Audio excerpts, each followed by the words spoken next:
So you lost your case. The jury or the judge says you're guilty and you think that's a load of crap.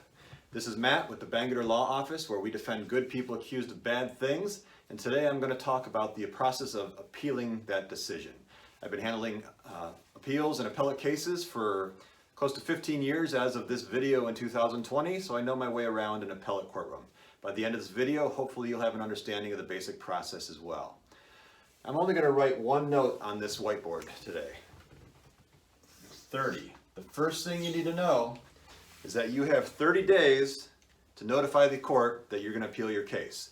It's a simple process. You file a form with the court 30 days after your sentencing, which may or may not be after the last day of your trial, and let them know you're appealing the case. That kicks off the process. If you don't make this deadline, you are probably out of luck. Of course, in the law, there's always exceptions, but in almost all cases, that deadline, if you miss it, you're done. You can't appeal. So what happens in an appeal? First thing happens, you have your trial, you get found guilty by the judge or the jury, and the judge will sentence you. He might sentence you that day, he or she might sentence you in a month. After that sentencing date, that's when this 30 days starts. Within 30 days, you have to file what's called a notice of appeal with the clerk of courts in the court where you had your trial. That kicks off the process. First thing that happens then is the clerk of courts will transmit what's called the record to the Court of Appeal.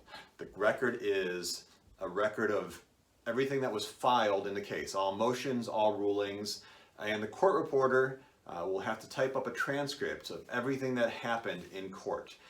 It's a transcript of everything that was said, a record of what evidence was presented, and typed into often thousands of pages of testimony, opening statements, closing statements, and such. The court reporter will typically have 40 days to do that, although they can get an extension if their caseload is heavy or the trial is extra long. That is the next step. After that record and the transcripts are all submitted, then it is time for your attorney to write what's called the appellate brief. Think of a college research paper on steroids. This is a written argument, many pages long, of why the judge or the jury got it wrong, why your trial was unfair, why your constitutional rights were violated, whatever the error might be, or multiple errors in most cases. That 20-day period that that your attorney has to file that is often extended another 30. So in reality, it'll be about a month and a half before that gets filed. Then it's the prosecutor's turn.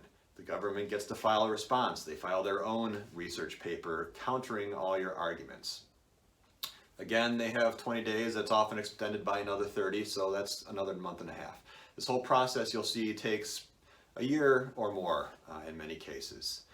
After the state files its brief, your attorney again will have the option of filing a shorter reply addressing any new arguments that the prosecutor might have brought up.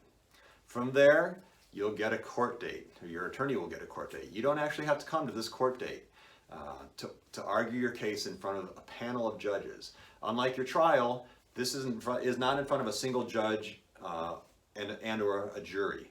This is a panel of 3 judges that you argue to, that your attorney argues to by himself. There's no testimony, no new evidence, and those 3 judges will pepper the attorney with questions, have a discussion, a little legal debate about the merits of the issues raised on appeal. Typically, each side gets 15 minutes to argue. After that, the judges will leave and take it under advisement. Typically then, you will get a decision. It could be a couple months, it could be several months. They will make their decision, they'll issue it in writing, and you'll find out if you won or lost. Now, what happens when you win? 2 things. In rare cases, your case gets completely thrown out and you walk away scot-free. In most cases, if there is an unfairness or an irregularity in the trial, you get another trial. They'll send it back to the trial court, say you get a do-over.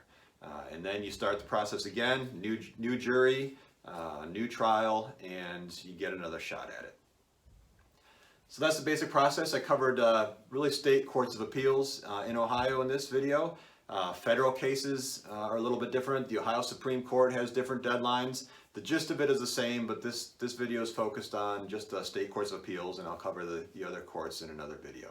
I hope that helps. If you want to learn more about appeals or the criminal process in general, visit my website at www.bangerterlaw.com, where you can also download my free ebook.